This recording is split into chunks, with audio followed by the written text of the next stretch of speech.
ಕುಮಾರಸ್ವಾಮಿ ಅವರು ಮಂಡ್ಯದಲ್ಲಿ ಹೇಳಿದರೆ ಅಹಿಂದಕ್ಕೆ ಸಿಎಂ ಸಿದ್ದರಾಮಯ್ಯ ಅವರ ಕೊಡುಗೆ ಏನು ಅಂತ.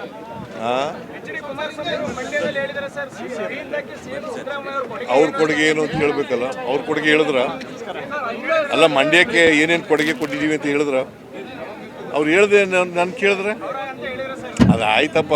ಅಹಿಂದ ನಾನು ಆಮೇಲೆ ಹೇಳೋಣ, ಅವ್ರು ಹೇಳ್ಬೇಕಲ್ರಿ ಏನೇನು ಮಾಡಿದ್ದಾರೆ ಅಂತ. ಅವ್ರು ಕೇಳಲಿಲ್ಲ ನೀವೇನ್ರಿ ಮಾಡಿದ್ದೀರಿ ಅಂತ ಕೇಳಲಿಲ್ವ ನೀನು? ಮಂಡ್ಯದಲ್ಲಿ ಹೇಳಾರ ಎಲ್ಲಾರ ಹೇಳಯ್ಯ, ನೀವು ಇಲ್ಲಿ ಕೇಳಿ. ಅನೇಕ ಸಾರಿ ಬಂದಿದ್ದಾರೆ, ಕೇಳಿದ್ದೀರಾ? ಅನೇಕ ಸಾರಿ ಬಂದಿದ್ದಾನೆ ಇಲ್ಲಿಗೆ.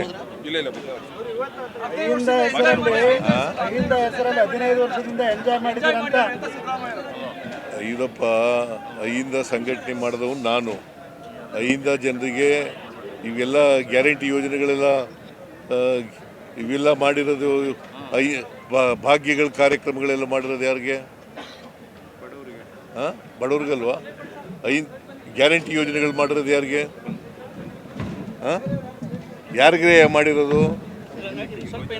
ಹೆಣ್ಮಕ್ಳಿಗೆ, ಬಡವರಿಗೆ, ದಲಿತರಿಗೆ, ಹಿಂದುಳಿದವರಿಗೆ, ಅಲ್ಪಸಂಖ್ಯಾತರಿಗೆ, ಕಾರ್ಮಿಕರಿಗೆ, ಇವರೆಲ್ಲ ಅಹಿಂದ ಅಲ್ವಾ?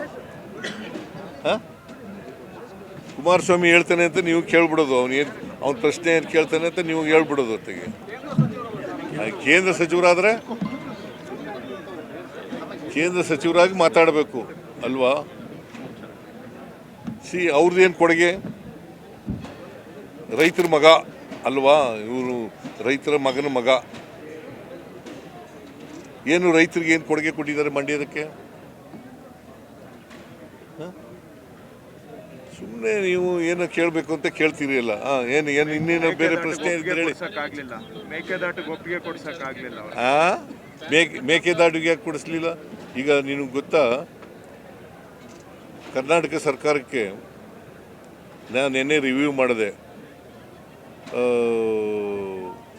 ಇದ್ರದ್ದು ಫೈನಾನ್ಸ್ ಡಿಪಾರ್ಟ್ಮೆಂಟ್ದು ಮತ್ತು ಅಬ್ಕಾರಿ ಇಲಾಖೆದು ರಿವ್ಯೂ ಮಾಡಿದಾಗ ಎಷ್ಟು ಗೊತ್ತಾ ನಮಗೆ ಈ ವರ್ಷ ನಷ್ಟ ಆಗೋದು? ಸೆಪ್ಟೆಂಬರ್, ಅಕ್ಟೋಬರ್, ನವಂಬರ್ GST ಬದಲಾವಣೆ ಕಡಿಮೆ ಮಾಡಿಬಿಟ್ರು. ಯಾರು GST ತಂದವರು? ಯಾರು ತಂದವರು GST ಅಂದ್ರೆ ಗೊತ್ತಾ? Goods and service tax. ಇದು ತಂದವ್ರು ಯಾರು? ಇಂಟ್ರೊಡ್ಯೂಸ್ ಮಾಡಿದವ್ರು ಯಾರು? ನರೇಂದ್ರ ಮೋದಿಯವರು. ಯಾವಾಗ ಮಾಡಿದ್ರು? 2017. 17ರಿಂದ GST ಟ್ಯಾಕ್ಸ್ ತಗೊಂಡಿರೋರು ಯಾರು? ಅವರೇಲ್ವಾ? ಕಡಿಮೆ ಮಾಡಿಬಿಟ್ಟು, ಈಗ ಕಡಿಮೆ ಮಾಡೋದ್ರಿಂದ ಏನಾಯಿತು ಗೊತ್ತಾ? ವರ್ಷದ ಮಧ್ಯದಲ್ಲಿ ಕಡಿಮೆ ಮಾಡಿಬಿಟ್ರು. ಸೆಪ್ಟೆಂಬರ್, ಅಕ್ಟೋಬರ್, ನವಂಬರ್ ಕಡಿಮೆ ಮಾಡೋದ್ರಿಂದ ನಾವು 12% ಗ್ರೋತ್ ಇತ್ತು. ಈಗ 12%ಇಂದ 3% ಬಂದ್ಬಿಟ್ಟಿದ್ದೀವಿ. ಎಕ್ಸೆಪ್ಟ್ ಕೇರಳ, ಮಹಾರಾಷ್ಟ್ರ, ಕರ್ನಾಟಕ ಬಿಟ್ಟರೆ ಇಡೀ ದೇಶದಲ್ಲಿ ಎಲ್ಲ ಮೈನಸ್ ಗ್ರೋತ್. ಇದನ್ನ ಕುಮಾರಸ್ವಾಮಿ ಅವರು ಯಾವತ್ತಾರು ಮಾತಾಡಿದಾರ? ರಾಜ್ಯಕ್ಕಾಗಿರೋ ನಷ್ಟದ ಬಗ್ಗೆ ಮಾತಾಡಿದಾರ? ಈಗ ಆಯ್ತಾರಪ್ಪ, ನಿಮಗೆ ಯಾವುದದು ತುಂಗಭದ್ರಾ ಯೋಜನೆ, ಅಪ್ಪರ್ ಭದ್ರಾ ಯೋಜನೆ, ಮಿಸಸ್ ಎಂತ ಹೇಳೋಳು ನಿರ್ಮಲಾ ಸೀತಾರಾಮನ್ ಬಜೆಟ್ನಲ್ಲಿ ಹೇಳಿದ್ರು ಎಷ್ಟು ಕೋಟಿ ಕೊಡ್ತೀವಿ ಅಂತ. 5,000 ಕೋಟಿ ಕೊಡ್ತೀವಿ ಅಂತ. 5,300 ಕೋಟಿ ಕೊಡ್ತೀವಿ ಅಂತ ಹೇಳಿದ್ರು. ಯಾವತ್ತಾರು ಮಾತಾಡಿದಾರ ಕುಮಾರಸ್ವಾಮಿ? ಪಾರ್ಲಿಮೆಂಟ್ನಲ್ಲಿ ಬಜೆಟ್ನಲ್ಲಿ ಹೇಳಿದ್ರು. ಪಾಸಾಯ್ತು, ಬಜೆಟ್ ಪಾಸಾಯ್ತು, MP ಗಳೆಲ್ಲ ಪಾಸ್ ಮಾಡಿದ್ರು. ಆಮೇಲೆ ನಮ್ಮ ಬಜೆಟ್ನಲ್ಲೂ ತೋರಿಸಿದ್ರು. ಕೊಟ್ಟರೆ ಇವತ್ತಿನವರೆಗೆ ಮಾತಾಡಿದಾರ Kumaraswamy? What moral right he has? Mekedatu ಬಗ್ಗೆ ಮಾತಾಡಿದ್ರ? ಏನು ಸುಪ್ರೀಂ ಕೋರ್ಟ್ನವರು ನಮ್ಮ ಸಹಾಯಕ್ಕೆ ಬರದೇ ಹೋಗಿದ್ರೆ ಯಾವತ್ತೂ ಮಾತಾಡಿರಲಿಲ್ಲ. ಇವತ್ತು ಕೂಡ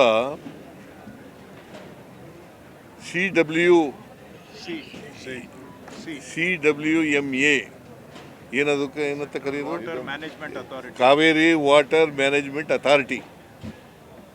ಕಾವೇರಿ ಮ್ಯಾನೇಜ್ಮೆಂಟ್ ಅಥಾರಿಟಿ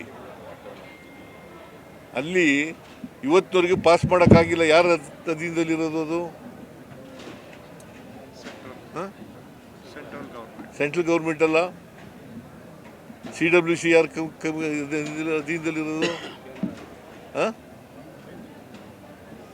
ಮಂಡ್ಯದವ್ರಿಗೆ ಅನ್ಯಾಯ ಅಲ್ವಾ ಇದು? ಸುಮ್ಮನೆ ಮಂಡ್ಯಕ್ಕೆ ಅನ್ಯಾಯ ಆಗ್ತಾ ಇದೆ. ಇದು ಏನು ಕೇಳೋದಿಲ್ಲ, ಮಾಡಲ್ಲ, ಸುಮ್ಮನೆ ಟೀಕೆ ಮಾಡೋಕ್ಕೋಸ್ಕರನೇ ಇರೋದು. ಅದಕ್ಕೆ ಹೇಳಿದ್ದು DK ಶಿವಕುಮಾರ್ ಯಾವಾಗಲೂ ಹೇಳ್ತಾ ಇರ್ತಾರೆ, ಟೀಕೆಗಳು ಸತ್ತೋಯ್ತವೆ, ನಾವು ಮಾಡಿದಂಥ ಸಾಧನೆಗಳು ಮಾತ್ರ ಉಳಿತವೆ ಅಂತ. GST ನೋಡಿ, GSTನಲ್ಲಿ ನಮಗೆ ಈ ವರ್ಷ ಸುಮಾರು 12,000 ಕೋಟಿ ನಷ್ಟ ಆಗ್ಬೋದು ಅಂತ ಲೆಕ್ಕ ಇದೆ. GSTನಲ್ಲಿ 12,000 ಕೋಟಿ ನಷ್ಟ ಆಗ್ಬೋದು. ನಾವು 1,20,000 ಕೋಟಿ ತೆರಿಗೆ ಬರ್ತದೆ ಅಂತೇಳಿ ಕಮರ್ಷಿಯಲ್ ಟ್ಯಾಕ್ಸ್ನಲ್ಲಿ ಲೆಕ್ಕ ಹಾಕೊಂಡಿದ್ದು, ಅಂದಾಜು ಮಾಡಿದ್ದು. ನಾವು ಈಗ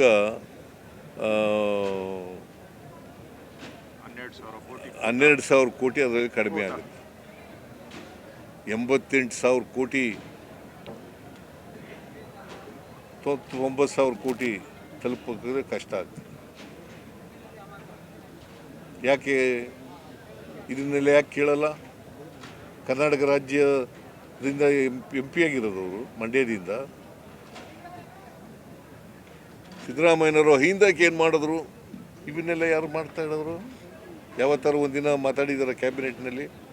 ಯಾವತ್ತಾರು ಪಾರ್ಲಿಮೆಂಟ್ನಲ್ಲಿ ಒಂದಿನ ಮಾತಾಡಿದಾರ? ಸೊ ಅದರಿಂದ ಇವು ಟೀಕೆ ಮಾಡೋಕ್ಕೋಸ್ಕರನೇ, ಟೀಕೆಗೋಸ್ಕರ ಅಲ್ಲ. ನಾವು ಏನು ಮಾಡಿದ್ದೀವಿ ಅಂತ ಹೇಳ್ತೀವಿ. ಈಗ ಗ್ಯಾರಂಟಿ ಯೋಜನೆಗಳನ್ನು ನಾವು 1,08,135 ಕೋಟಿ ಖರ್ಚು ಮಾಡಿದ್ವಿ. ಬೇಕಾದ್ರೆ ವೆರಿಫೈ ಮಾಡಲಿ, ಅದನ್ನು ಹೇಳಿದ್ದೀನಿ ನಾನು. ಕೃಷ್ಣ ಬೈರೇಗೌಡನು ಕೂಡ ಹೇಳಿದ್ದಾನೆ. ₹1 ಸೋರಿಕೆ ಇಲ್ಲದೆ ಜನಗಳು ಅದು ಏನು ಅವರ ಅಕೌಂಟಿಗೆ ನೇರವಾಗಿ ಮಧ್ಯವರ್ತಿಗಳು ಇಲ್ಲದೇನೆ ನೇರವಾಗಿ ಹಾಕ್ಬಿಟ್ಟಿದ್ದೀವಿ. ಇಲ್ಲ ಹೇಳಿ ನೋಡೋಣ, ಇಲ್ಲ ಅಂತ. ಇದೇ ನರೇಂದ್ರ ಮೋದಿಯವರು ಈ ಕಾರ್ಯಕ್ರಮವನ್ನು ಜಾರಿ ಕೊಡೋಕ್ಕಾಗಲ್ಲ. ಒಂದು ವೇಳೆ ಜಾರಿ ಕೊಟ್ಟರೆ ಕರ್ನಾಟಕ ರಾಜ್ಯ ಆರ್ಥಿಕವಾಗಿ ದಿವಾಳಿ ಆಗಿಬಿಡ್ತದೆ ಅಂತ ಹೇಳಿದ್ರು ರಾಜಸ್ಥಾನದಲ್ಲಿ. ಸ್ಟೇಟ್ಮೆಂಟ್ ಬೇಕಾದ್ರೆ ತೋರಿಸ್ತೀನಿ ನಿಮಗೆ.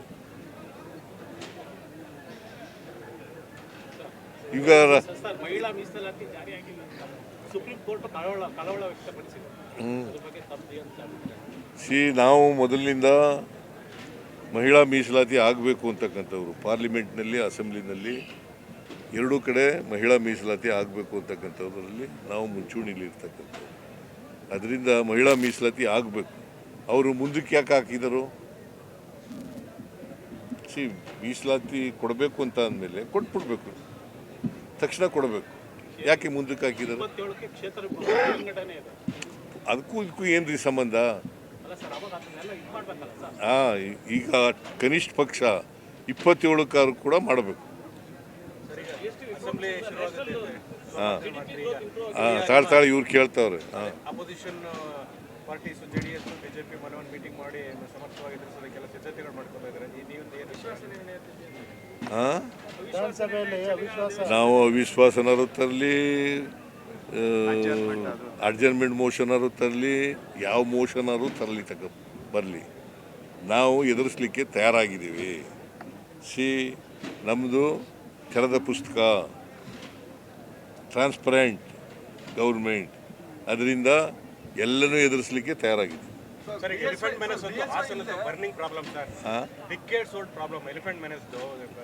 ಅದೇ ಅನಿಮಲ್ಲು ಅದನ್ನೆಲ್ಲ ಮಾತಾಡಬೇಕು ಅಂತಂದರೆ ಟೈಮ್ ಸಿಕ್ಕಲಿಲ್ಲ. ಅನಿಮಲ್ ಕಾನ್ಫ್ಲಿಕ್ಟನ್ನು ನಾವು ಗಂಭೀರವಾಗಿ ತಗೊಂಡಿದ್ದೀವಿ. ಅದನ್ನು ಬಗೆಹರಿಸ್ತಕ್ಕಂಥ ಪ್ರಯತ್ನವನ್ನು ಮಾಡ್ತೀವಿ ಪ್ರಾಮಾಣಿಕ. ನೀನು ಪ್ರಶ್ನವನ್ನ ಕಾಂಗ್ರೆಸ್ಗೂ ಅಷ್ಟೇ ಅಂದ್ರೆ ಸಿದ್ದರಾಮಯ್ಯ ಇದ್ದೇ ಇದನ್ನು ಕಾಂಗ್ರೆಸ್ ಇಲ್ಲ ಅಂತ ರಾಜಣ್ಣ ಅವ್ರು ಹೇಳಿ ಸರ್ ಇಂದಿನ ನಮ್ಮ ಉಸ್ತುವಾರಿ ಸಚಿವರು. ರಾಜಣ್ಣ ಹೇಳ್ದಕ್ಕೆ ನಾವು ರಿಯಾಕ್ಟ್ ಮಾಡಕ್ಕೆ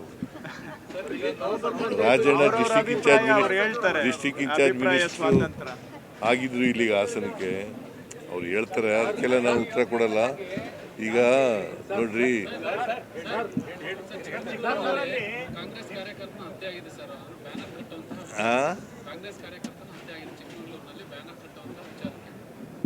ಇದ್ರೆ ಕಾನೂನು ರೀತಿ ಕ್ರಮ ತಗೊಳ್ತೀವಿ. ಅದು ನಾನು ಎಸ್ ಪಿ ಜೊತೆ ಮಾತಾಡ್ತೀನಿ, ಕೂಡಲೇ ಎಸ್ ಪಿ ಜೊತೆ ಮಾತಾಡಿ ಅಲ್ಲೂ ಕೇಳಿದ್ರು, ಬೇರೆಯವ್ರು ಹೇಳಿದ್ರು ನನಗೆ ಏರ್ಪೋರ್ಟ್ನಲ್ಲಿ